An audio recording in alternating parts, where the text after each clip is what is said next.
I learned early that invisible hands keep the world turning. By the time I was 22, I had scrubbed so many floors that my knees bore permanent shadows, and my fingers had forgotten what it meant to be soft. Gravesend Manor rose like a monument to everything I would never be, its stone walls indifferent to the girls who polished them. I had arrived here at 14, a thin orphan with nowhere else to go, and Mrs. Helmsley, the head housekeeper, had taken one look at my desperate eyes and put me to work in the scullery. 8 years later, I was still there, my world measured in soap and steam, in the endless cycle of pots that needed scrubbing and fires that needed tending. The other servants spoke of the Duke as though he were a ghost, a presence felt but rarely seen. He spent most of his time in London, they said, attending Parliament and conducting the business that occupied men of his station. Gravesend was merely one of his properties, managed by his steward, Mr. Blackwood, and maintained by the 30 souls who lived and worked within its walls. I had glimpsed his grace perhaps 3 times in 8 years, always at a distance, always moving through the grand halls like a figure from another world entirely. I did not think about him. There was no point in thinking about people whose lives existed so far above mine that we might as well have inhabited different planets. The November morning when everything changed began like any other. I woke before dawn in the small room I shared with 2 other maids, dressed in the gray wool that marked my station, and made my way down the servants' stairs to the kitchen. Cook was already there, her face red from the heat of the ovens, barking orders about the breakfast that would soon travel upstairs to dining rooms I had never entered. My work began with the pots from the previous night's dinner, great heavy things encrusted with the remnants of meals I would never taste.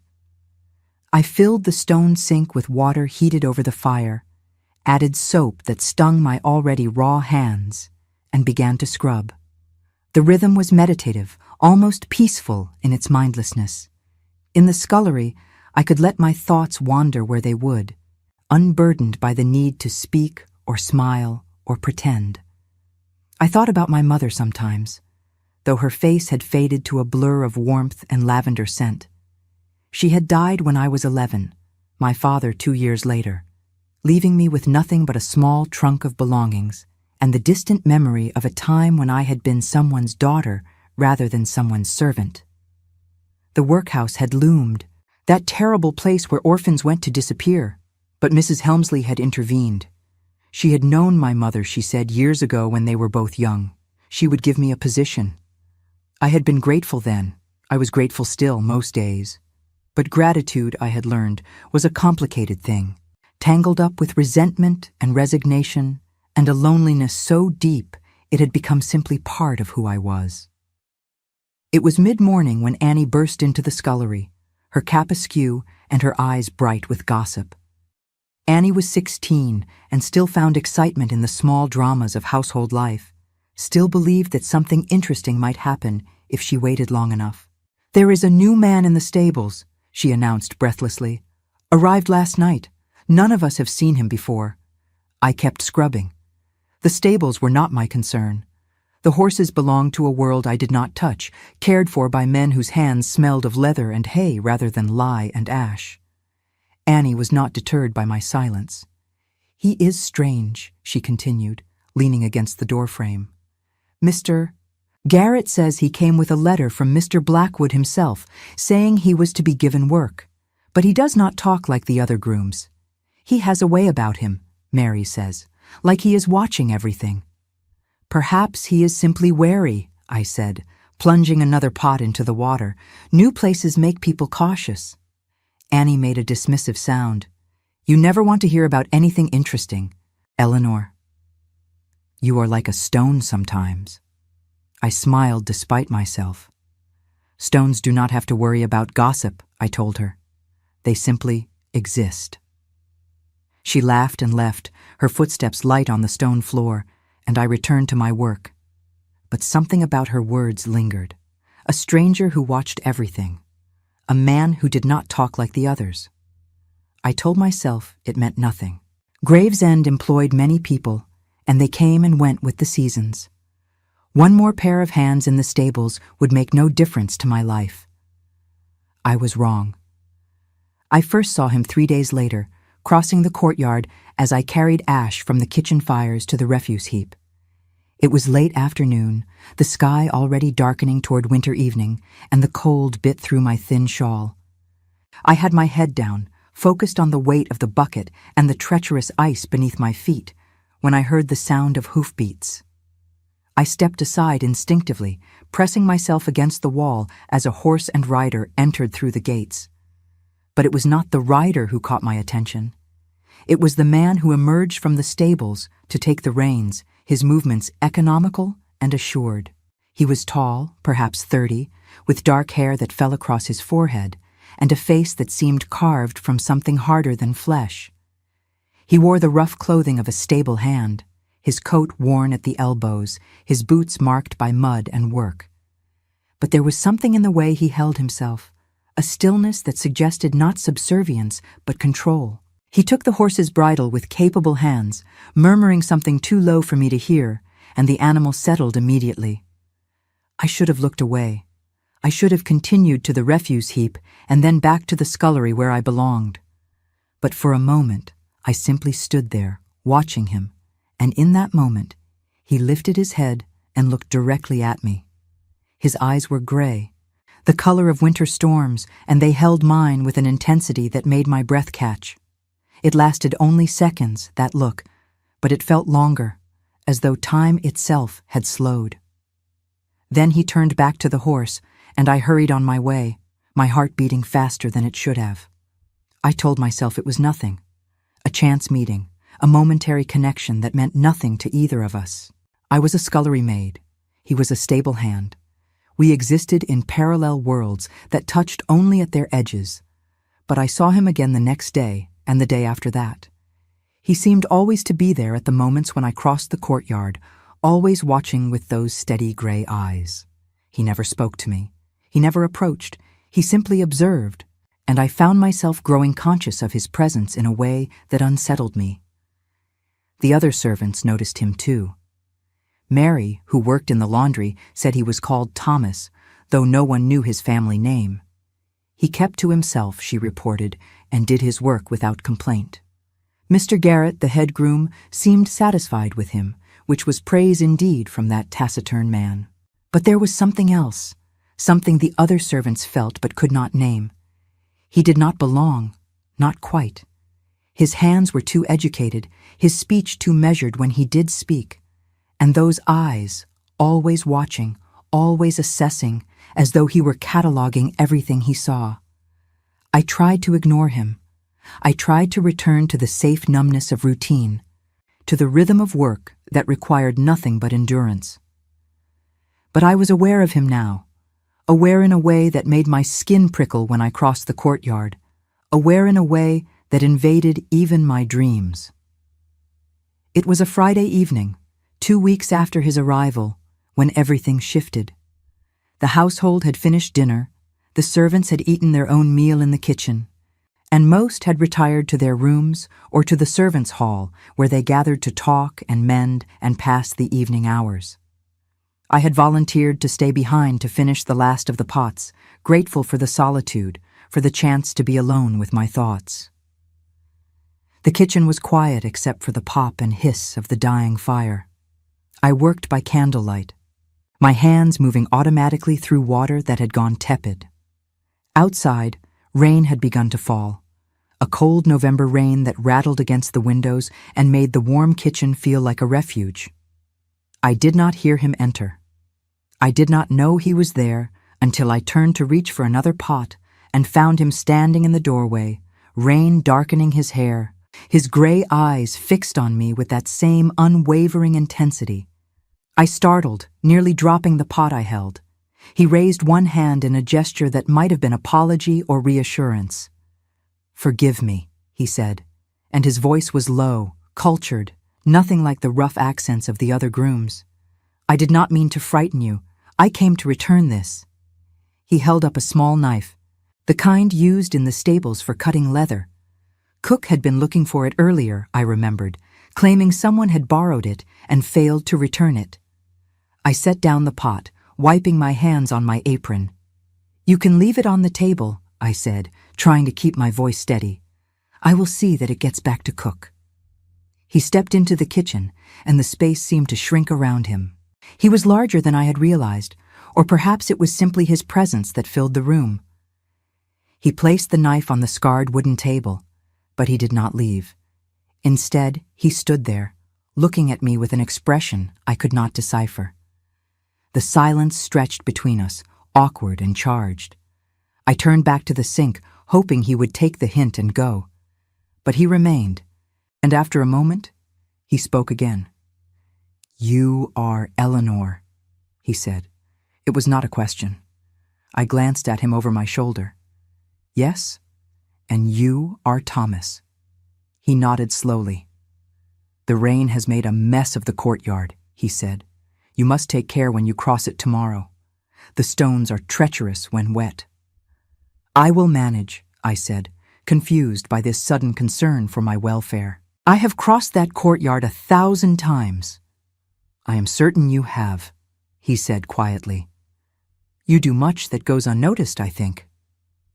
Something in his tone made me turn fully to face him. "What do you want?" I asked, more sharply than I intended. "Why are you here?"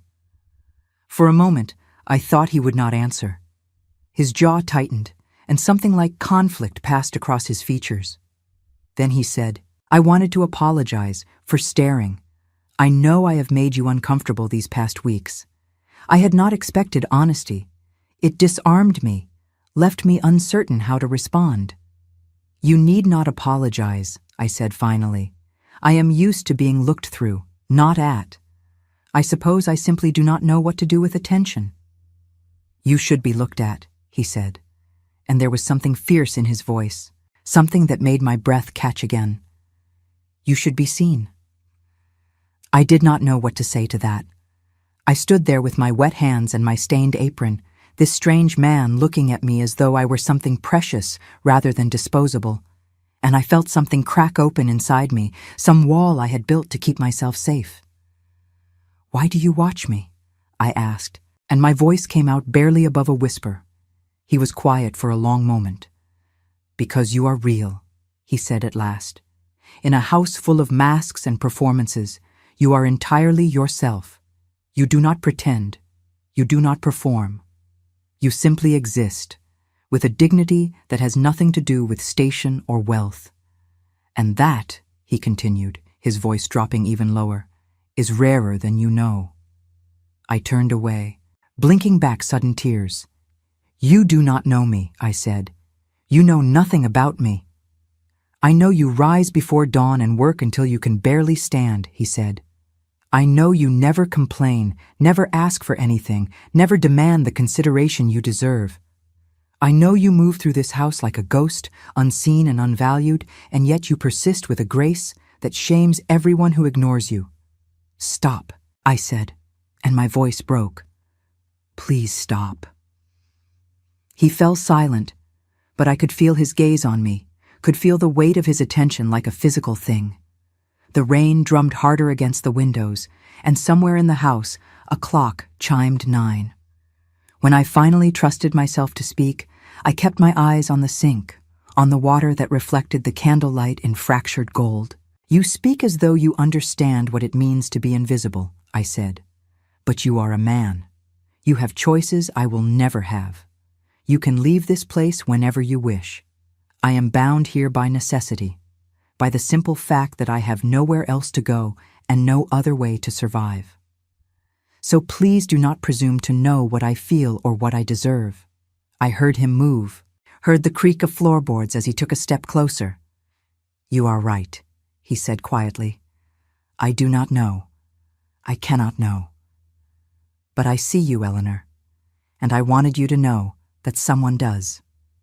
When I turned around, he was gone. The kitchen was empty except for the dying fire and the rain and the echo of his words hanging in the air like smoke. I stood there for a long time, trembling, my hands pressed against the edge of the sink.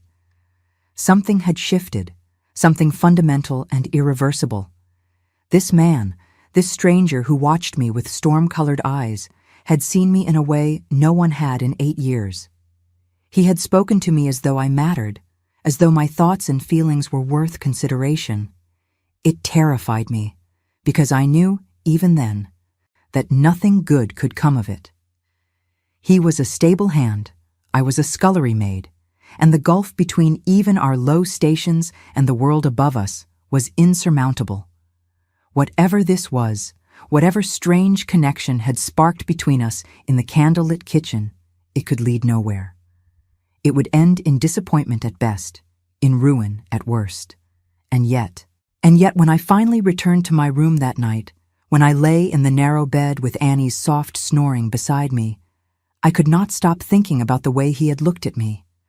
Like I was real, like I mattered, like I was something more than just invisible hands keeping the world turning. I did not sleep that night.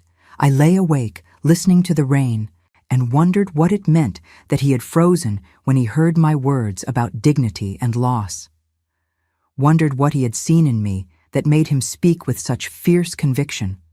Wondered who Thomas really was, and why a stable hand would speak with the vocabulary of a gentleman. And I wondered, with a mixture of hope and dread that sat like stone in my chest, what would happen next.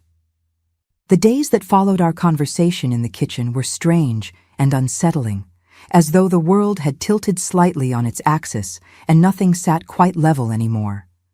I tried to return to the comfortable numbness of routine, to lose myself in the mindless repetition of work, but I found it impossible.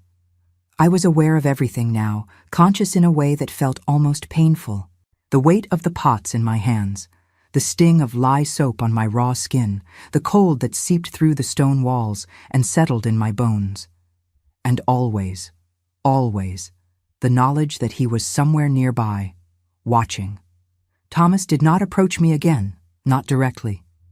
But I felt his presence like a constant pressure, an awareness that prickled at the back of my neck when I crossed the courtyard or fetched water from the pump. Sometimes I would glance up and find him there, standing in the stable doorway or leading a horse across the cobblestones, and our eyes would meet for a brief moment before one of us looked away. Those moments left me breathless and confused, my heart racing with something I did not dare name. The other servants began to notice. Annie teased me about my distraction, claiming I had gone moony-eyed over someone, though she could not guess who. Mary from the laundry gave me knowing looks when Thomas passed through the courtyard. Even Cook, normally too occupied with her domain to concern herself with the romantic entanglements of her staff, remarked that I seemed changed somehow, less settled in myself. I denied everything, of course. What was there to admit? That a stable hand had spoken kindly to me once, and I could not stop thinking about it. That I had begun to arrange my daily tasks so that they took me past the stables more often than necessary. That I lay awake at night, replaying our conversation, analyzing every word, every inflection, searching for meaning I was probably imagining. It was pathetic. I knew it was pathetic, and yet I could not seem to stop. November gave way to December, and the cold deepened. Snow fell one morning, transforming Gravesend into something from a fairy tale, all white perfection and hushed silence. The beauty of it ached, reminding me of winters from my childhood when my mother was still alive, and the world had seemed full of wonder rather than endless labor.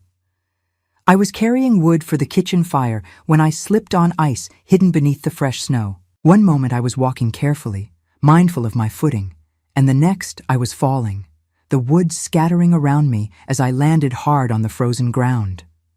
Pain shot through my wrist where I had tried to catch myself, sharp and immediate, and I bit down on my lip to keep from crying out.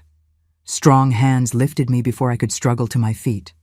Thomas pulled me upright with surprising gentleness, his face tight with concern. "Are you hurt?"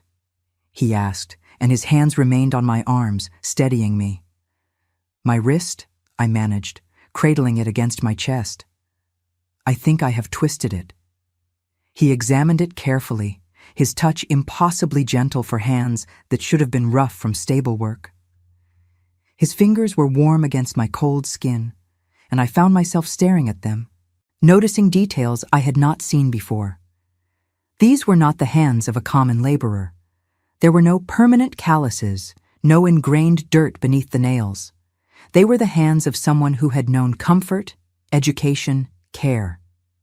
"It is not broken," he said after a moment, "but it will need binding. Come." He gathered the scattered wood with efficient movements, then guided me toward the stables with one hand at my elbow. I should have protested. I should have insisted I could manage on my own. But the pain in my wrist and the shock of the fall had left me pliant, and I let him lead me into the warm dimness of the stable building.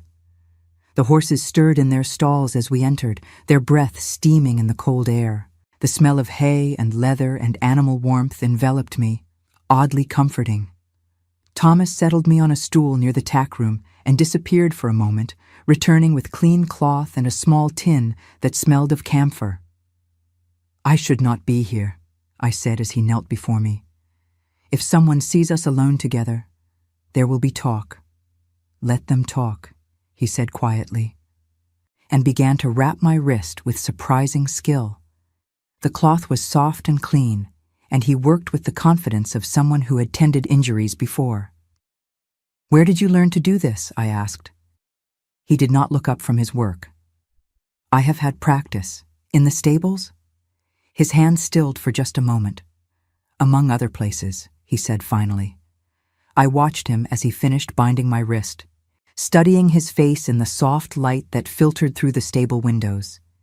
He had strong features, aristocratic almost, with a straight nose and a firm jaw shadowed by stubble. There were lines at the corners of his eyes, marks of either laughter or sorrow, I could not tell which, and those eyes themselves, gray and intense, held secrets I could not begin to guess at. "Who are you?" I asked softly. "Really?" He looked up at me then, and for a long moment we simply stared at each other. I could see conflict in his expression, something warring beneath the surface. Then he looked away, securing the bandage with a neat knot. "Someone who has forgotten what matters," he said. "Someone who needed to remember." "That is not an answer." "No," he agreed, "it is not." He stood, putting distance between us, and moved to the window where he could look out at the snow-covered courtyard. I watched his profile, the tension in his shoulders, the way his hands clenched and released at his sides. "Why are you really here?" I pressed. "And do not tell me you simply needed work. You are not like the other grooms. You speak differently. You move differently. Your hands are too refined for someone who has spent years in manual labor." "You are observant," he said, still not looking at me. "I have learned to be. When you are invisible, you see things others miss, and I see you, Thomas, just as you claim to see me." He turned then, and something raw showed in his face. "Do you want to know the truth?" "Yes," I said, even though part of me whispered that ignorance might be safer. He crossed back to me, stopping just close enough that I had to tilt my head to meet his eyes. "I came here to find out if everything I have built my life upon is a lie," he said. "I came to discover whether the people I trusted have betrayed me.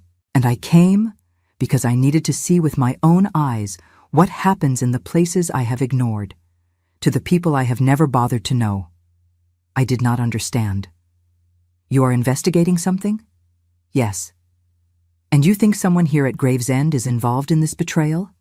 "I know they are." My mind raced, trying to piece together what he was telling me. If he was investigating wrongdoing at the manor, then he could not be simply a stable hand. He had to have authority from somewhere, permission to be here under false pretenses, unless he was something else entirely, something I had not considered. The realization came slowly, like dawn breaking, impossible and yet undeniable. I looked at his refined hands, his educated speech, the way the other servants spoke of feeling watched. I thought about the timing of his arrival, how it had coincided with the Duke's supposed absence in London. I thought about the letter from Mr. Blackwood that Annie had mentioned, the steward who managed the estate in his Grace's absence. "Oh, God," I whispered. He saw the understanding in my face and closed his eyes briefly. "I should have told you sooner," he said, "but I could not." The deception had to be complete. "You are him," I said, my voice shaking. "You are the Duke." He nodded once, sharply. "My name is Alexander Graves, Duke of Gravesend. And yes, I have been living among my own servants under false identity for the past 3 weeks, investigating evidence that my steward has been embezzling from the estate accounts and selling off assets for his own profit." I stood abruptly, nearly knocking over the stool. The room seemed to spin around me. "You lied to me." "Yes. You let me speak to you as though we were equals. You let me tell you about dignity and loss and being invisible, and all the while you were the very person responsible for that invisibility. You are the master of this house. You own us. You own me in every way that matters." "Eleanor," he started, but I cut him off. "Do not," I said fiercely. "Do not speak my name as though you have any right to it. You came into the kitchen that night and said you saw me, that I was real to you, and it was all part of your investigation. I was what? An interesting diversion? A way to understand how the lower classes think and feel?" "No," he said, and there was anguish in his voice. "That is not what happened. I did not intend to speak to you at all. My purpose here was to observe the household quietly, to gather evidence against Blackwood and discover how extensive his thefts have been. But then I saw you, Eleanor. I saw the way you moved through this place with such quiet strength, such uncompromising dignity despite everything that has been taken from you. And I could not look away." "Pretty words," I said bitterly. "I am sure they come easily to a duke." He flinched as though I had struck him. "They do not come easily. Nothing about this has been easy. Do you think I enjoy discovering that the man I trusted to manage my estate has been stealing from me for years? Do you think I take pleasure in learning that the people who depend on me for their livelihoods have been suffering while I sat comfortably in London, ignorant of their struggles? Then why did you not know?" I demanded.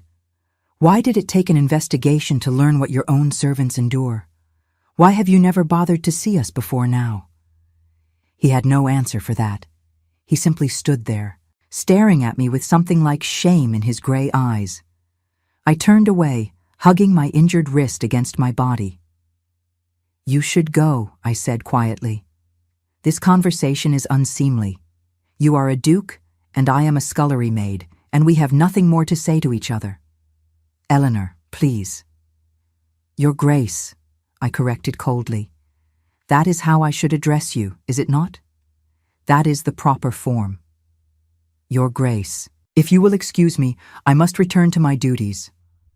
I walked past him toward the stable door, but he caught my arm gently. When I tried to pull away, he released me immediately, but he stepped into my path, blocking my exit. "You are right to be angry," he said. "You are right about all of it. I have been a negligent landlord and an absent master. I have allowed my comfort to blind me to the suffering of those in my care, and I used you, however unintentionally, to help me see truths I should have known all along. But do not dismiss what passed between us as mere deception. What I said to you that night in the kitchen was true. You are the most genuine person I have encountered in longer than I can remember. You are real, Eleanor, in a world full of artifice and pretense. And that matters to me more than you can possibly know." "Why?" I asked, and hated the way my voice broke. "Why should it matter to you what a scullery maid thinks or feels or is?" "Because I am tired," he said simply. "Tired of being surrounded by people who want something from me. Tired of conversations that are really negotiations. Tired of smiling at people I despise and pretending I do not see the calculation in their eyes. You asked for nothing. You expected nothing. You were simply yourself, and in your presence I could be simply myself as well. Do you have any idea how rare that is?" I shook my head, unable to speak past the tightness in my throat. "I know this cannot be," he continued quietly. "I know the distance between our stations is insurmountable, but I need you to believe that what happened in that kitchen was real. My words were real. My seeing you was real. And nothing about my identity changes that. Everything about your identity changes it, I whispered. You are the Duke of Gravesend. I am Eleanor Ashford, orphan and servant, with nothing to my name but the clothes on my back and the calluses on my hands. Whatever you think you felt in that kitchen, it was born of deception and cannot survive truth. You will complete your investigation. You will dismiss Mr. Blackwood or whatever you plan to do with him, and then you will return to London and your proper life, and I will still be here, scrubbing pots in a scullery. That is the reality of our situation. He looked at me with such sorrow that it hurt to see. Is that what you want? He asked. For me to leave and never speak to you again? What I want is irrelevant, I said. It has always been irrelevant. People like me do not get to want things, Your Grace. We simply endure. I pushed past him then, and this time he let me go. I walked out of the stables into the cold December afternoon, my wrist throbbing, my heart beating too fast, my mind reeling with everything that had just happened. He was the Duke. Alexander Graves, one of the most powerful men in England, master of Gravesend, and half a dozen other estates, possessor of wealth and influence beyond my comprehension. And for 3 weeks, he had been living among his servants, pretending to be one of us, watching us with those storm-gray eyes.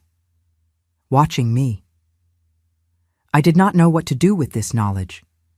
I did not know how to hold it alongside the memory of his gentleness when he bandaged my wrist, the fierce conviction in his voice when he said I deserved to be seen.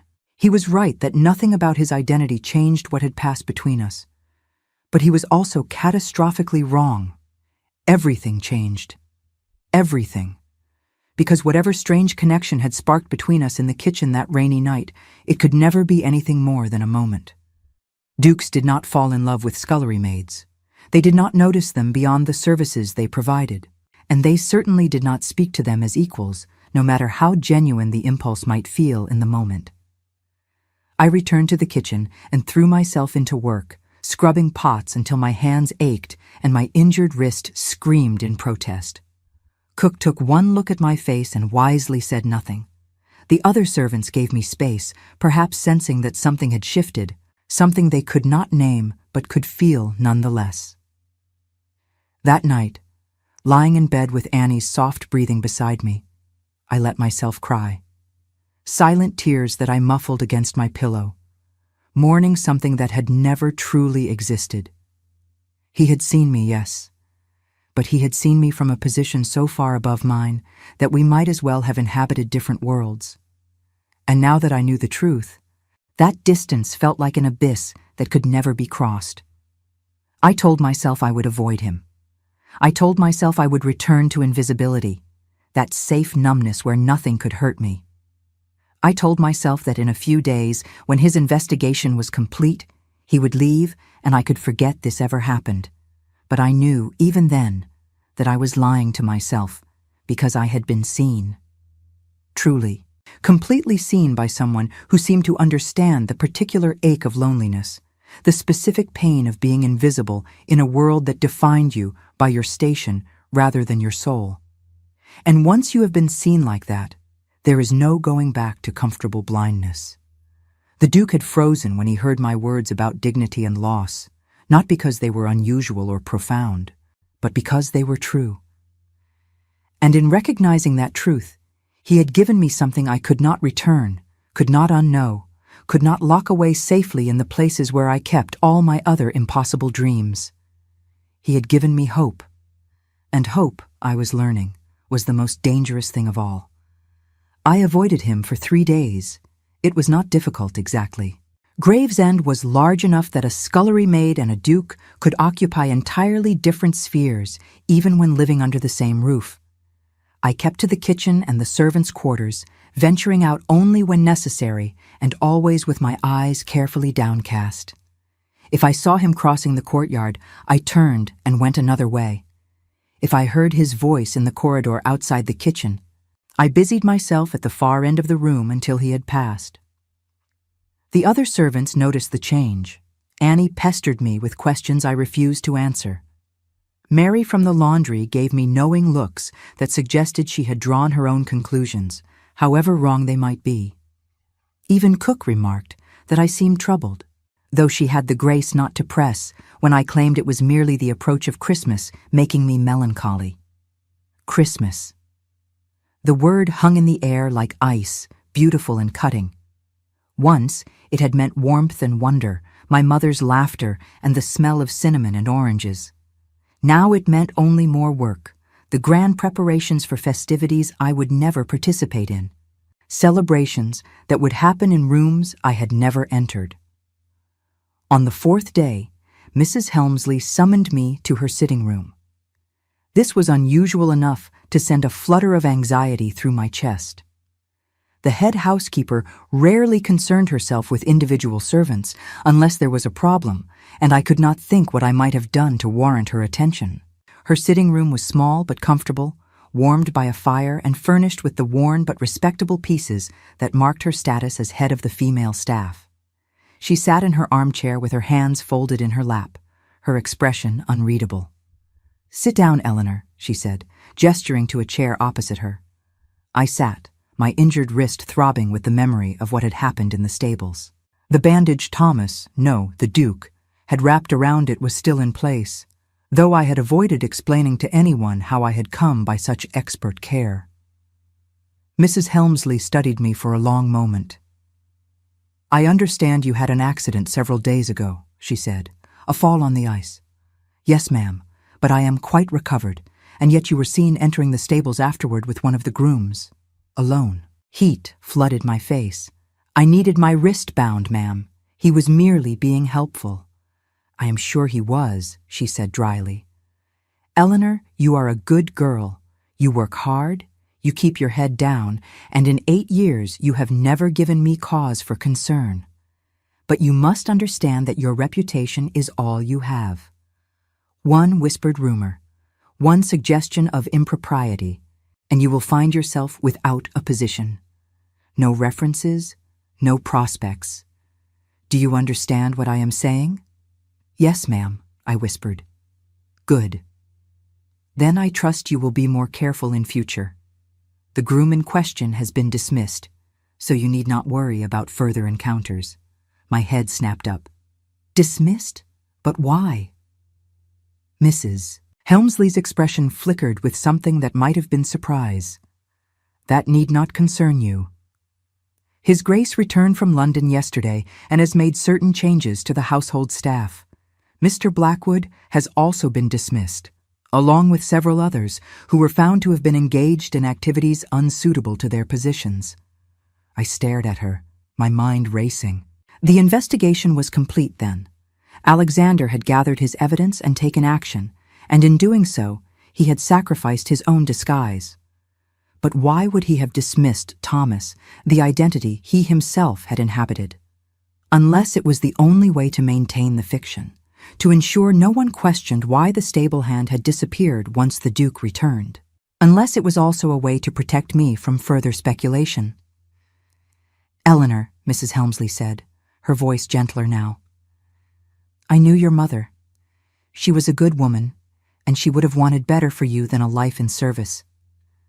But this is the life you have, and you must protect it fiercely.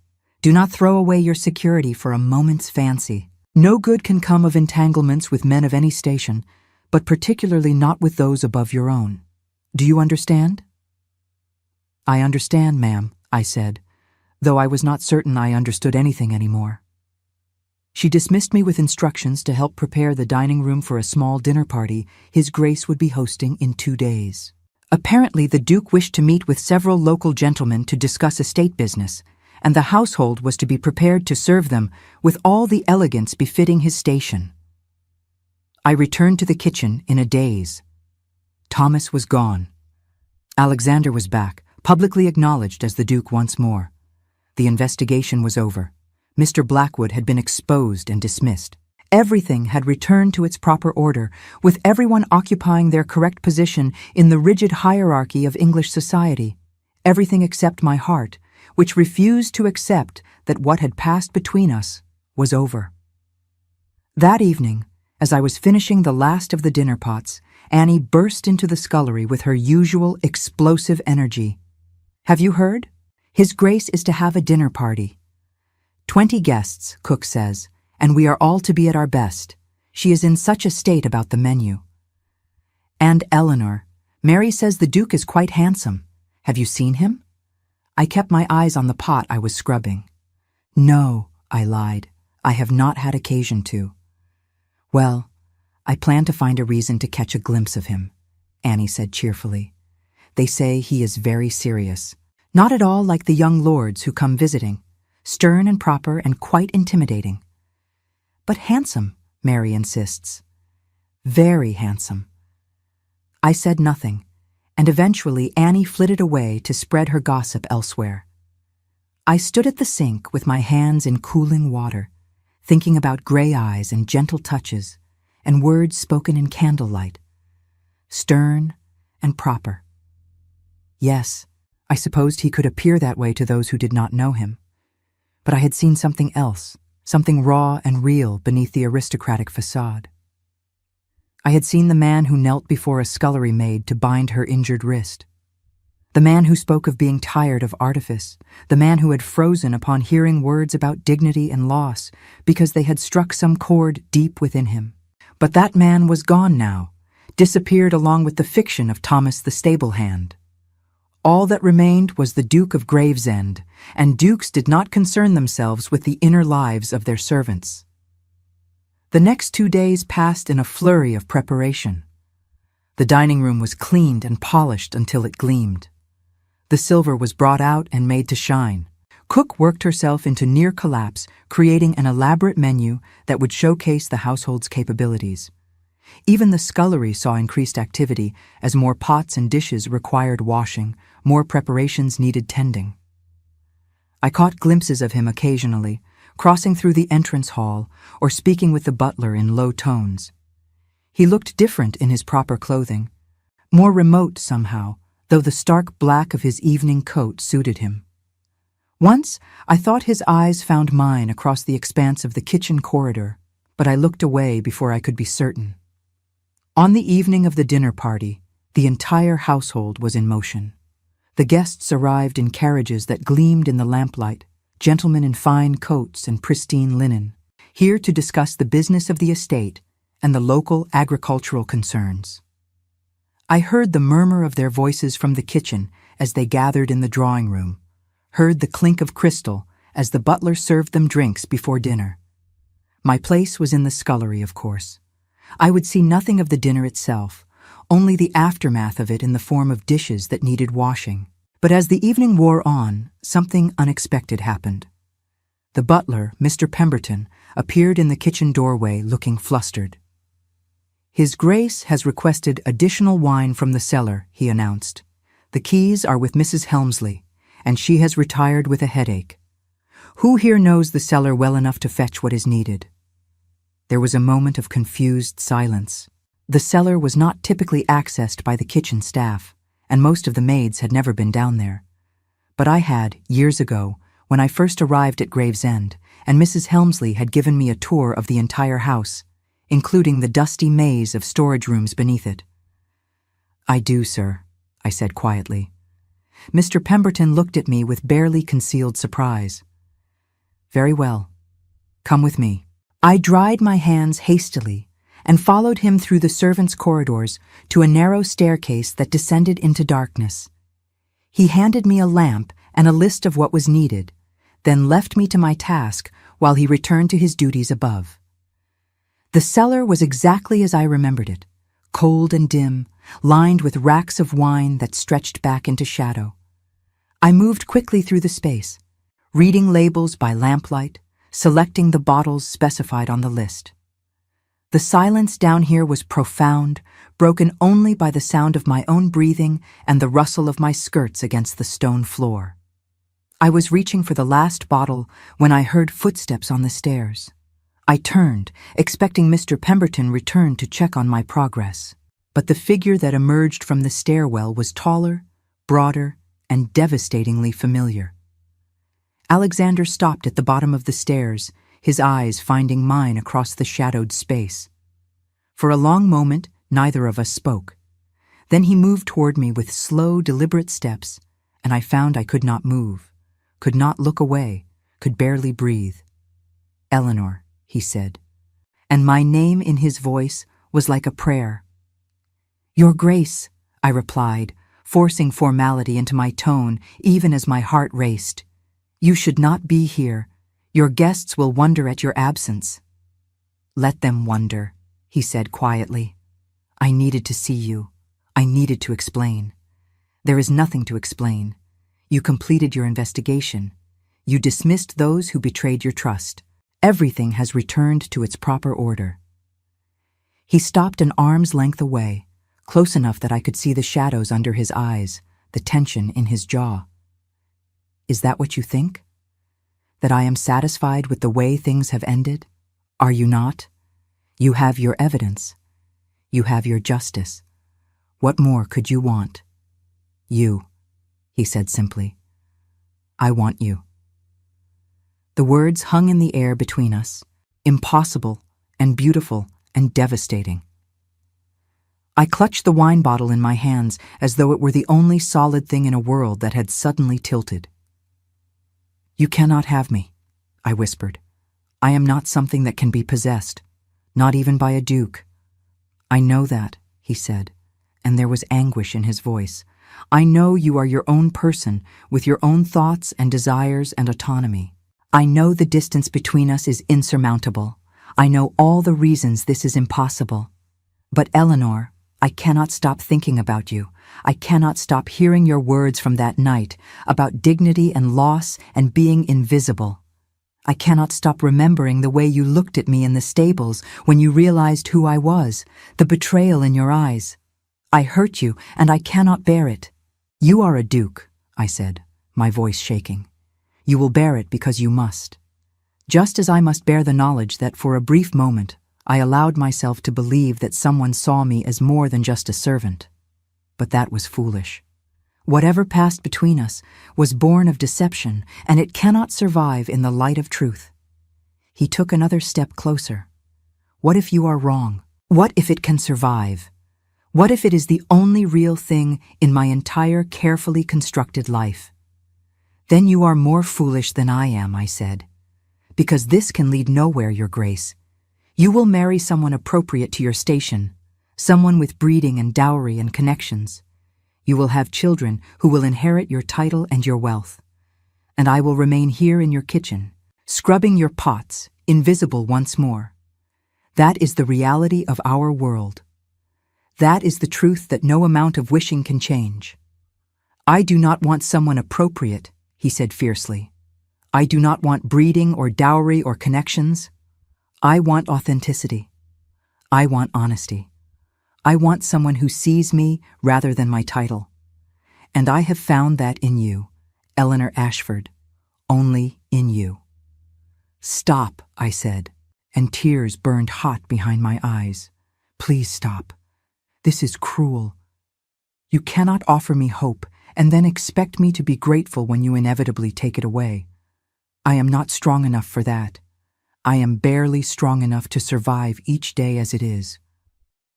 His hand reached out, hesitated, then gently took the wine bottle from my grip and set it aside. Then he cupped my face in his hands, his touch infinitely tender, and looked at me with those storm-gray eyes that had haunted my dreams for weeks. "I am not offering you hope only to take it away," he said quietly. "I am offering you everything I am, everything I have, with no expectation of anything in return. I know the obstacles. I know what society will say, but I also know that I have spent 30 years of my life doing what was expected of me, marrying the woman my family chose, losing her to illness, managing my estates and my responsibilities and my duties without ever once asking what I wanted. And now I am asking. I want you, Eleanor, not despite who you are, but because of it. And I am willing to face whatever consequences come from that choice." I stared at him, unable to speak, unable to think. His thumbs brushed away the tears that had begun to fall, and his touch was so gentle it made my chest ache. "You were married," I finally whispered. Yes, 5 years ago. She died in childbirth and the child with her. I grieved her as one grieves a friend, but I never loved her. How could I? Our marriage was an arrangement, a matter of contracts and connections. We barely knew each other. I am sorry, I said. Do not be sorry. Be brave. Be brave enough to believe that this matters, that what we feel matters, regardless of the circumstances that brought us together. What we feel, I repeated. You speak as though you know what I feel. His smile was sad. I know you feel something. I saw it in your eyes when I bound your wrist. I saw it again when you realized who I was, the hurt that comes only from caring. Tell me I am wrong, Eleanor.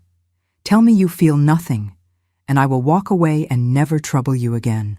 I could not say it. The words would not come, because they would have been a lie. I stood there in the shadowed cellar with his hands framing my face, and I could not lie to him or to myself anymore. I am terrified, I whispered instead. So am I, he said. But I would rather be terrified with you than safe and numb without you. He leaned forward slowly, giving me every chance to pull away, and pressed his forehead against mine.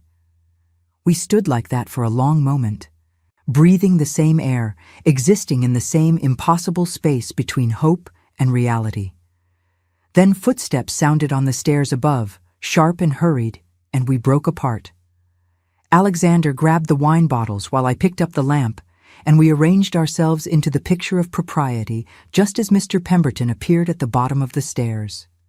Your Grace, the butler said, surprise evident in his voice. I was coming to check on the girl's progress. She has been most efficient, Alexander said smoothly, his voice returning to the cool authority of a duke. I encountered her in the corridor and accompanied her to ensure she selected the correct vintages. You may return to our guests, Pemberton. I will bring these up directly. The butler bowed and retreated, though I saw the speculation in his eyes. This would be all over the servants' hall by morning, I knew. The Duke had been alone with the scullery maid in the cellar. What could it mean? Everything and nothing, I thought bitterly. When Pemberton's footsteps had faded, Alexander turned back to me. This is not over, he said quietly. Whatever you may think, whatever fears you may have, this is not over. I will find a way, Eleanor, I promise you. Do not make promises you cannot keep, Your Grace. Alexander, he corrected. When we are alone, I am Alexander. We will not be alone again, I said, though the words hurt. It is too dangerous, for both of us, but especially for me. You have power and position to shield you from scandal. I have nothing. If word spreads that the Duke has taken an interest in one of his servants, my reputation will be destroyed. I will be dismissed without references, and no other household will take me. I will end up in the workhouse, or worse. You must see that. He looked stricken. I would never let that happen to you. You cannot control everything, I said gently. Not even dukes can command how people think, or what they whisper. Please, Your Grace, return to your dinner party, return to your proper life, and let me return to mine. I walked past him toward the stairs, my heart breaking with every step. But as I reached the bottom step, his voice stopped me. I will find a way, he said again. I swear to you, Eleanor, I will find a way. I did not look back. I could not bear to see his face, to see the determination I knew would be there, the impossible hope that mirrored my own. I climbed the stairs and made my way back to the kitchen, where I resumed my place at the scullery sink as though nothing had happened. But everything had happened. Everything had changed. Because Alexander Graves, Duke of Gravesend, one of the most powerful men in England, had told me he wanted me.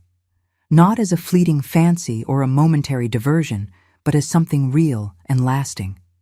And despite every logical reason to dismiss his words as the impulsive emotion of a man who did not understand the realities of the world, part of me believed him, part of me hoped, and that hope I knew would either save me or destroy me. there would be no middle ground. The whispers began the next morning. I heard them in the sidelong glances of the other maids, in the sudden silences that fell when I entered a room, in the way Annie looked at me with a mixture of curiosity and concern. By afternoon, the entire servants' hall knew that the Duke had been alone with me in the cellar. By evening, speculation had transformed fact into fiction, and the stories that circulated bore little resemblance to what had actually occurred. Some said I had seduced him. Others claimed he had taken liberties. A few suggested I was angling to become his mistress, trading my virtue for security and comfort. The kindest interpretation was that I had simply been in the wrong place at the wrong time, an innocent caught up in circumstances beyond her control. No one asked me directly. That would have been too bold, too straightforward. Instead, they watched and whispered, and I felt the weight of their judgment like a physical thing pressing down on me. Mrs. Helmsley summoned me again on the third day. This time her expression was harder, her disappointment palpable. "I warned you, Eleanor," she said without preamble. "I warned you to be careful, and yet you allowed yourself to be alone with His Grace in the cellar. What were you thinking?" "I was fetching wine, as Mr. Pemberton instructed," I said, keeping my voice level. "His Grace happened upon me and wished to ensure I selected the proper vintages." "Nothing improper occurred." "Nothing improper," she repeated. "Do you understand how this looks? Do you comprehend the position you have put both yourself and this household in?" "I do understand, ma'am. But I cannot control circumstances beyond my choosing, nor can I prevent others from drawing their own conclusions." Her expression softened slightly. "No," she said quietly, "you cannot. But Eleanor, you must be more careful. The other servants talk, and their talk reaches beyond these walls. If word spreads that you have attracted the Duke's attention, there will be consequences. Other houses will not hire you. Respectable families will not want a girl with a tarnished reputation in their employ. You must think of your future." "I am thinking of nothing else, ma'am," I said, and it was the truth. I thought of nothing but the impossible situation I found myself in, caught between hope and despair, between the man who had seen me and the reality that made any future together unthinkable. She dismissed me with instructions to keep my head down and give no one further cause for gossip. I returned to the scullery and threw myself into work, scrubbing pots with a ferocity that made my hands bleed and my injured wrist throb. Pain was easier than thought, action was easier than feeling. But I could not escape him. Alexander seemed to be everywhere I looked, though I knew this was partly my imagination, my awareness of him sharpening every sense I possessed. I would glimpse him crossing the courtyard in deep conversation with the new steward he had appointed to replace Mr. Blackwood. I would hear his voice in the corridor outside the kitchen as he gave instructions to the butler. Once, passing through the entrance hall on some errand, I saw him standing at the window looking out at the winter landscape, and the loneliness in his posture made my heart ache. A week passed, then another. Christmas approached with inexorable momentum, bringing increased work and festive preparations that left little time for reflection. The household would host a small gathering on Christmas Day, Alexander had announced, inviting several neighboring families to dine. It was his way of establishing his presence at Gravesend, of making clear that he intended to be a more active master than he had been in the past. The servants worked themselves to exhaustion preparing. Cook created menus that showcased her skills. The maids polished every surface until the house gleamed. Even I, relegated to the scullery, felt the pressure of the occasion in the increased volume of dishes and pots that required washing. On the afternoon of Christmas Eve, as I was finishing the lunch dishes, a footman appeared in the kitchen doorway. "His Grace requests your presence in the library," he announced, and every head in the kitchen turned to stare at me. My heart stopped. Why would the Duke summon me? What could he possibly want that required my presence in his private study? "Do you know why?" I managed to ask. The footman shrugged. "I was simply told to fetch you." I dried my hands, removed my apron, and tried to smooth my hair into some semblance of order. My dress was stained and worn, my appearance nothing suitable for appearing before a duke, but there was no help for it. I followed the footman through the servants' corridors, up the back stairs, and into the grand sections of the house I rarely entered. The library was magnificent, all dark wood and leather-bound books that stretched from floor to ceiling. A fire burned in the marble fireplace, warming the space against the winter cold. Alexander stood by the window, his back to me, his posture rigid with tension. The footman withdrew, closing the door behind him, and we were alone. "Your Grace," I said quietly, "you wished to see me?" He turned, and the expression on his face made my breath catch. He looked haggard, as though he had not slept properly in days. The shadows under his eyes had deepened, and there was a wildness in his gaze that spoke of desperation. "Eleanor," he said, and crossed the room in 3 long strides. "I cannot do this any more. I cannot pretend that what I feel is anything less than it is. These past 2 weeks have been torture. Seeing you and being unable to speak to you, knowing you are just beyond reach, working yourself to exhaustion in that God-forsaken scullery, while I sit in comfort and do nothing. You summon me here to tell me this?" I asked, acutely aware that every moment I spent in this room increased the danger to my reputation. "Your Grace, this is madness. If anyone learns that you brought me to your private library, the gossip will be impossible to contain." "Then let them gossip," he said fiercely. "I am tired of caring what people think. I am tired of living my life according to rules written by dead men who never cared about anything beyond preserving their own power and privilege." "You are a duke," I said. "You do not have the luxury of not caring, and neither do I. Your scandal will be a 9-day wonder, quickly forgotten when the next drama unfolds. But my scandal will follow me for the rest of my life. I will be ruined. Your Grace, utterly and completely ruined." He closed his eyes as though in pain. "I know. God help me, I know. But Eleanor, I have spent the past 2 weeks trying to find a way, some solution that would allow us to be together without destroying you in the process. And I believe I have found one." I stared at him, afraid to hope, afraid to even ask. "What do you mean?" He moved to his desk and picked up a document, holding it out to me. "I have purchased a property," he said, "a small estate in Somerset, far from here and far from London.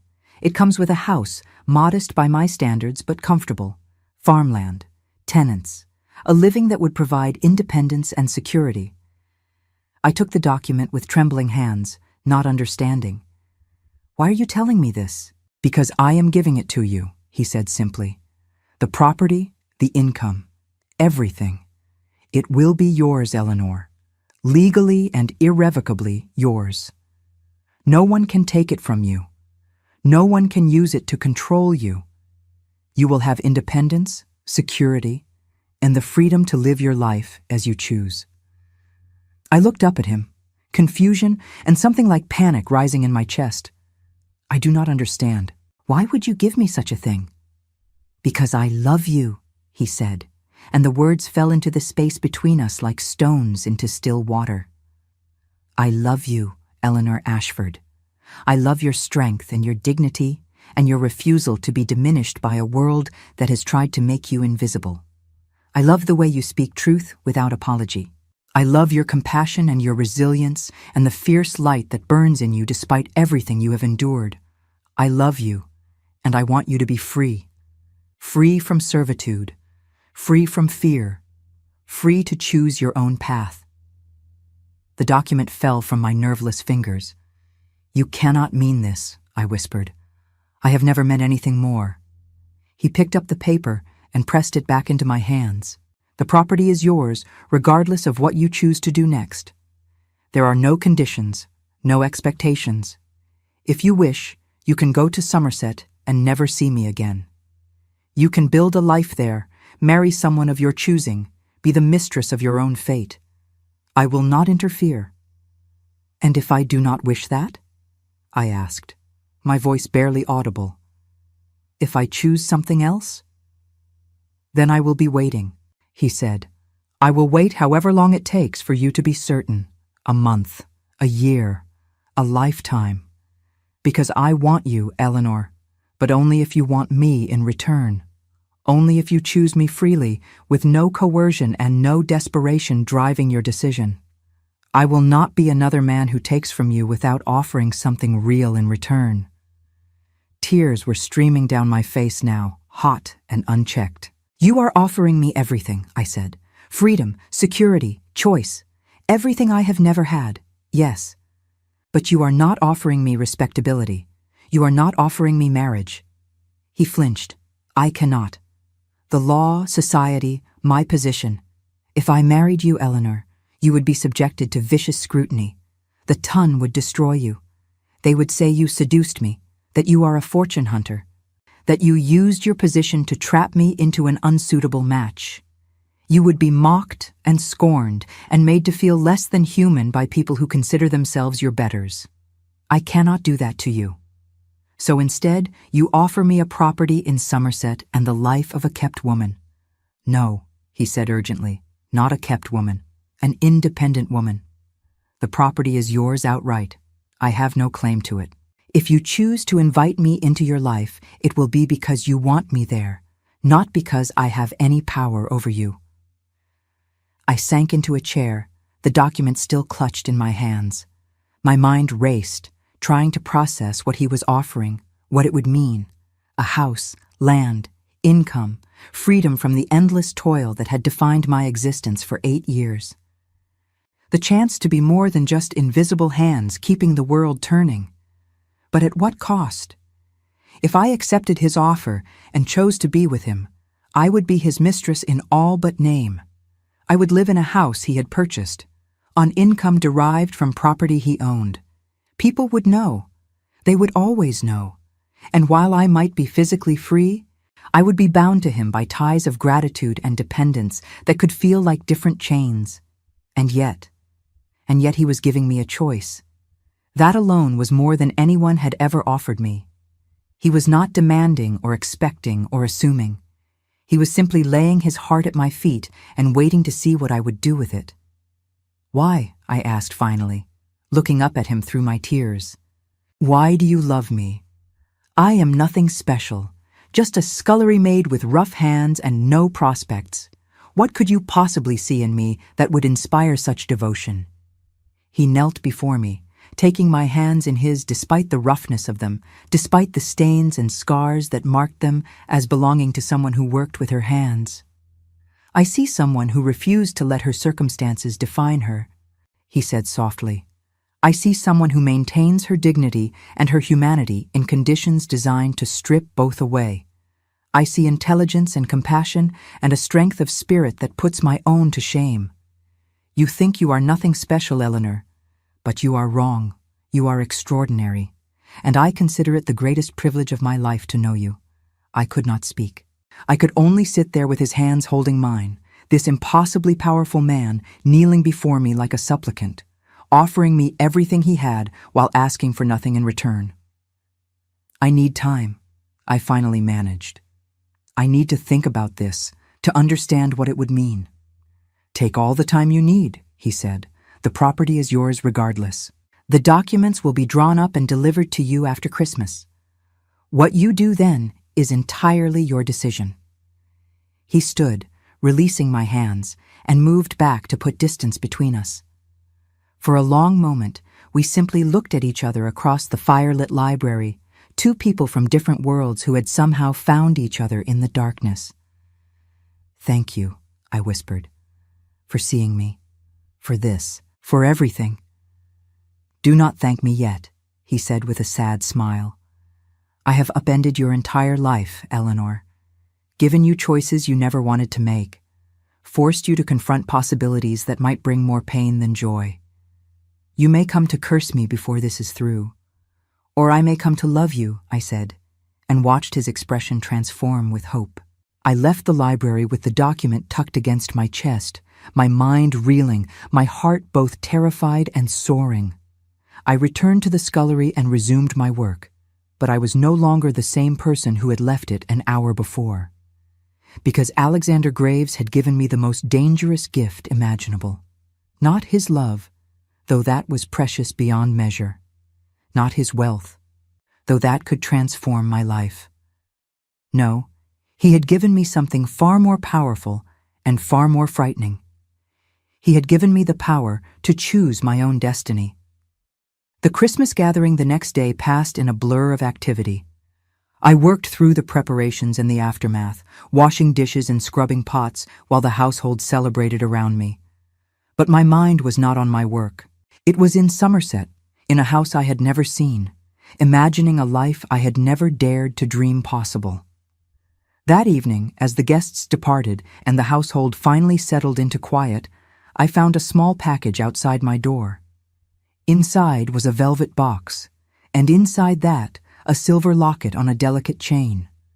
I opened it with trembling fingers and found a lock of dark hair and a note in elegant script. So you will always have a piece of my heart, even if you choose not to take the whole. I fastened the locket around my neck and felt its weight settle against my skin, warm and solid and real.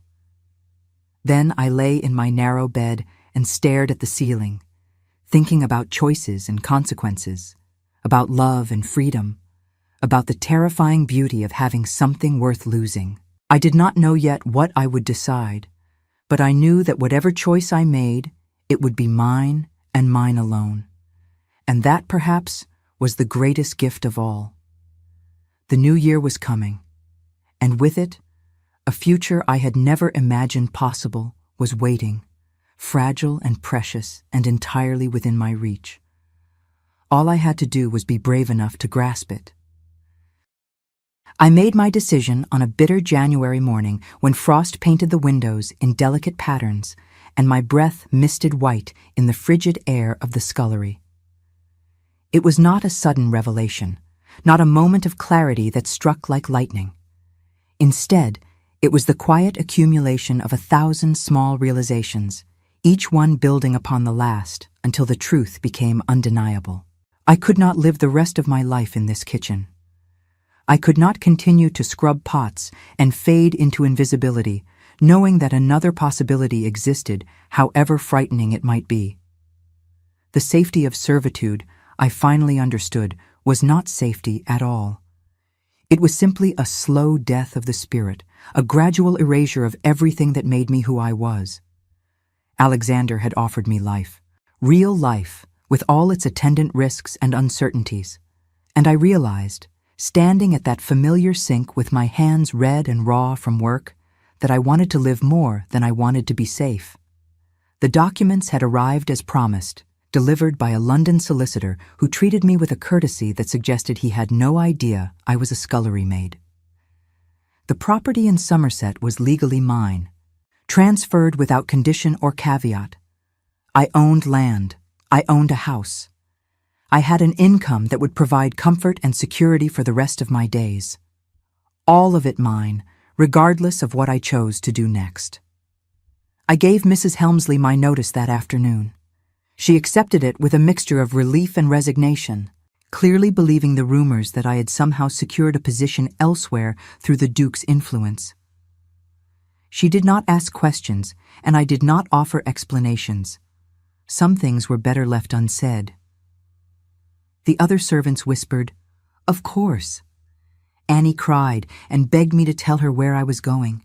Mary from the laundry gave me knowing looks that suggested she had drawn her own conclusions about my sudden departure. Cook pressed a package of food into my hands and told me to write if I ever needed anything. Their kindness touched me, even as I knew I could never explain the truth to them. I had not seen Alexander since our meeting in the library. He had kept his distance, true to his word that the choice would be mine without pressure or expectation. But I felt his presence in the small kindnesses that appeared like gifts. A new shawl left anonymously outside my door.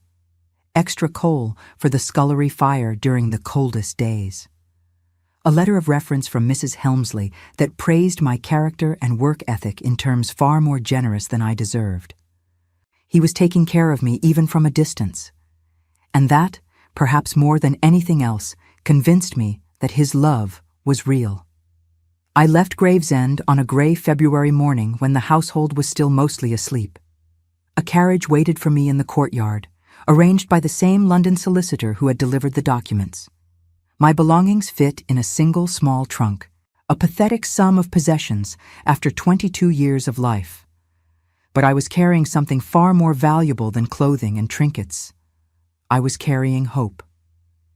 The journey to Somerset took 2 days, broken by a night at a respectable inn where I was treated as a lady of modest means rather than a servant.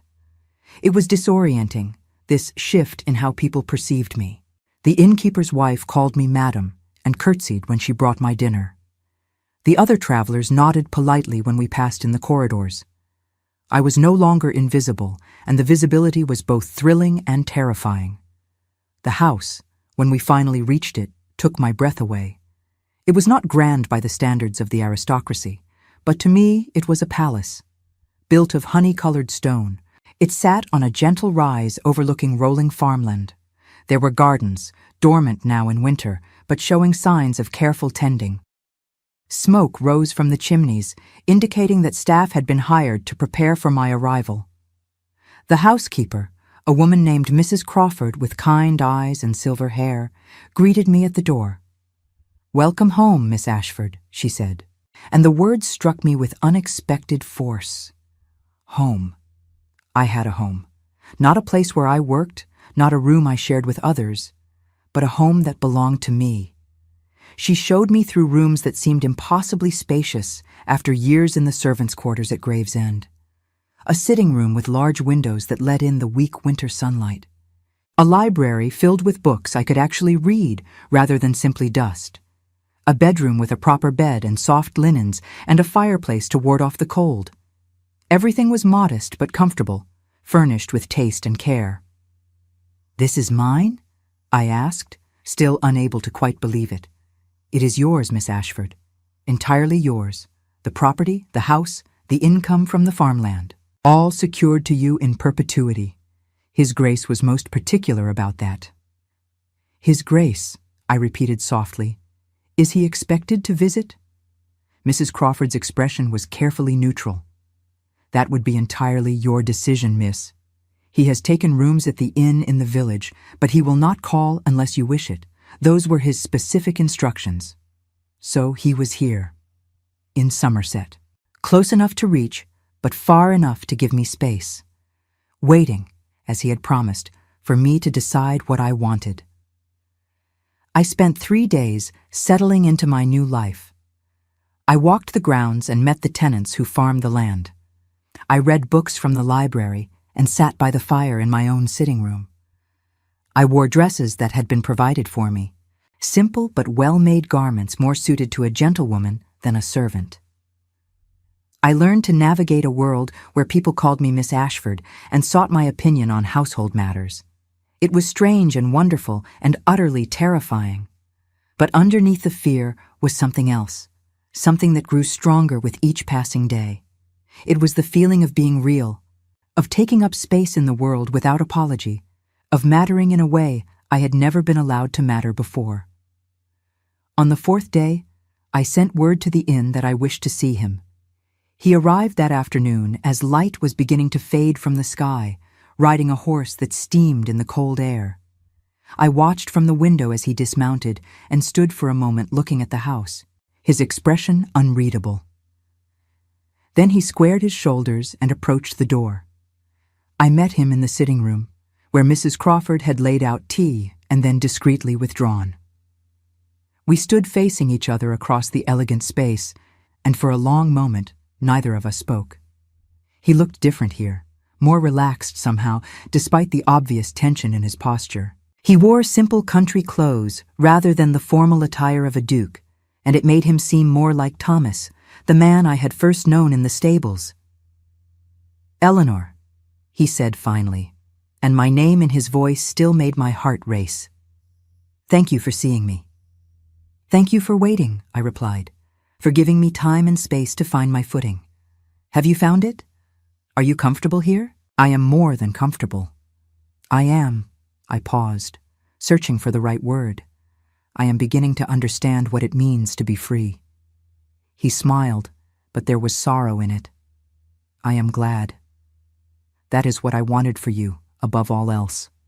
I know. And I need you to understand something, Alexander. This gift you have given me, this property and this life, it is the most extraordinary thing anyone has ever done for me. But it is not why I asked you to come here today. His expression became wary, hope and fear warring in his gray eyes. Then why did you ask me here? Because I have spent the past 4 days thinking about what I want, truly want, for perhaps the first time in my life. And I have realized something important. I took a breath, gathering my courage. I do not want to be safe. I do not want to live a quiet, respectable life as an independent gentlewoman, slowly fading into comfortable obscurity. I want to live, Alexander, fully and completely, with all the messiness and complication that entails. And I want to live with you. The hope in his expression blazed into something brighter, more intense. Eleanor, are you certain? Once we take this step, there will be no going back. Society will judge us harshly. You will be called my mistress, regardless of the legal reality of this arrangement. It will not be easy. Nothing worth having ever is, I said. You taught me that. You showed me that dignity is not about how others perceive you, but about how you perceive yourself. And I perceive myself as a woman capable of choosing her own path, even if that path is unconventional, especially if it is unconventional. He closed the distance between us in 3 steps and pulled me into his arms, holding me as though I were something precious he had feared to lose. I felt his heart beating against my cheek, felt the tremor in his hands as they pressed against my back. For a long moment, we simply stood there, 2 people who had found each other across an impossible divide, holding on as though we could anchor each other against the storms to come. I love you, he said against my hair. I love you so much it terrifies me. I know, I whispered. I love you too. And yes, it terrifies me as well. But I would rather be terrified with you than safe without you. He pulled back to look at me, his hands cupping my face with infinite tenderness. I will spend every day for the rest of my life trying to be worthy of your trust, he said. I will never take you for granted. I will never stop seeing you, Eleanor. I promise you that. And I promise to never stop being myself, I replied, to never become simply an extension of you or your wishes. This house is mine. This life is mine, and I choose to share it with you. But I remain myself. Always. Always, he agreed, and kissed me. It was gentle at first, tentative, as though we were both still uncertain this was really happening. But then something shifted, and the kiss deepened into something more urgent, more real. It was a claiming and a surrender, a promise and a question, all bound up together in the press of lips and the tangle of breath. When we finally broke apart, both of us were trembling. The sun had set while we stood there, and the room was lit now only by firelight. Mrs. Crawford would return soon to light the lamps and inquire about dinner. The ordinary rhythms of domestic life would continue, as they always did. But everything had changed. Everything was new. Alexander stayed for dinner that evening, and we talked late into the night about everything and nothing. He told me about his plans for improving the estate at Gravesend, about the changes he wanted to make now that he understood the true conditions under which his servants lived. I told him about my plans for this house, about the garden I wanted to plant in spring, and the books I wanted to read, and the quiet life I hoped to build.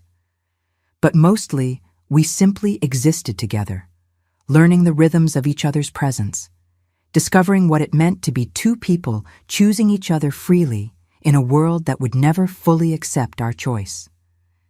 He returned to the inn that night, propriety demanding at least that small concession to appearances. But the next day, he came back, and the day after that. Soon it became routine, his presence woven into the fabric of my days. We rode across the countryside together. We read in the library, sometimes aloud to each other, sometimes in companionable silence. We walked through the dormant gardens and planned what we would plant when spring came. And slowly, gradually, I began to understand what it meant to be loved. Not as a servant to be commanded or a possession to be owned, but as an equal, a partner, someone whose thoughts and feelings and desires mattered as much as his own.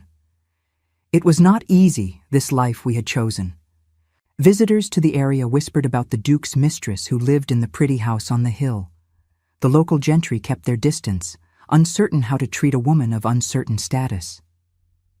There were moments when I felt the weight of their judgment, moments when I wondered if I had made a terrible mistake. But then Alexander would take my hand and remind me that their opinions mattered far less than our truth. And I would remember the scullery at Gravesend, the endless pots and the cold water and the invisibility that had defined my existence for 8 years. I would remember what it felt like to be nothing and no one, and I would realize that being something, even something society disapproved of, was infinitely preferable. Spring came, and with it the transformation of the gardens. I planted roses and lavender, herbs for the kitchen and flowers, simply for their beauty. I worked alongside the gardener, my hands once again rough from labor, but this time by choice rather than necessity. Alexander watched me sometimes, sitting on a bench with a book he never quite read, and I would catch him smiling at me with such tenderness it made my chest ache. We never married. The complications were too great, the social cost too high. But in every way that mattered, we were married. We built a life together in that house in Somerset, a life defined not by law or convention, but by the choices we made each day to honor and cherish each other. There were challenges, certainly. Alexander's responsibilities to his title meant he had to spend time in London each year, attending Parliament and managing his various estates. We were separated during those months, and the loneliness of it was acute. But he wrote to me every week, long letters full of political gossip and tender declarations, and I wrote back with news of the house and the gardens and the life I continued to build even in his absence. And each time he returned, the joy of reunion made the pain of separation worthwhile. Years passed. I was no longer young, no longer the frightened scullery maid who had scrubbed pots in a manor house kitchen. I had become someone else entirely, someone I barely recognized. A woman of property, a woman of substance, a woman who spoke her mind and made her own decisions and took up space in the world without apology. But I was also still Eleanor Ashford, daughter of parents I barely remembered, orphan and servant and survivor. Those parts of me did not disappear simply because my circumstances changed. They remained, woven into the fabric of who I was, reminding me where I had come from and why the life I had chosen mattered so much. Alexander's hair began to silver at the temples. Lines deepened around his eyes, though I like to think they came more from laughter now than from sorrow. He was still a duke, still burdened with responsibilities and obligations that would never fully release him. But he was also just Alexander, the man who brought me flowers from the garden and read poetry aloud by the fire and held me close during winter storms. We never had children. That was perhaps the one regret that shadowed our happiness, the one thing conventional marriage might have given us that our arrangement could not. But we built a different kind of family in Somerset, a household of people we cared for and who cared for us in return. Mrs. Crawford became more friend than servant. The tenants and their children became familiar faces, their lives intertwining with ours in ways that mattered. And we had each other. In the end, that was enough, more than enough. It was everything. I am an old woman now, writing this account by lamplight as Alexander sleeps in the chair by the fire. Tomorrow we will walk through the gardens together as we have done for more than 30 years, and I will marvel once again at the strange and beautiful path my life has taken. I was invisible once. I was nothing and no one. Just another set of hands keeping the world turning while the people who mattered lived lives I could barely imagine. But then a duke disguised himself as a stable hand and froze upon hearing my words about dignity and loss. And in that moment of recognition, everything changed. He saw me. And in being seen, I learned to see myself. I learned that I mattered, that my thoughts and feelings and desires were as valid as anyone else's, regardless of birth or station or the arbitrary rules that govern society. I learned that love, real love, is not about possession or control, but about recognizing another person's full humanity and choosing to honor it every single day. Was it the life I imagined as a child? No. Was it the life society told me I should want? Certainly not. But it was my life, chosen freely, lived fully, and I would not trade it for anything. Not for respectability or security or the approval of people who never bothered to see me as anything more than a servant. I chose love. I chose life. And I have never, not for one single moment, regretted that choice. The fire is dying now, and Alexander stirs in his chair. Soon he will wake, and we will climb the stairs together to the bedroom we have shared for decades. We will lie in the darkness and listen to the quiet sounds of the house settling around us, and I will feel his hand find mine beneath the covers, as it always does. And I will think, as I do every night, how extraordinary it is that invisible hands can reach out and grasp happiness when given the chance.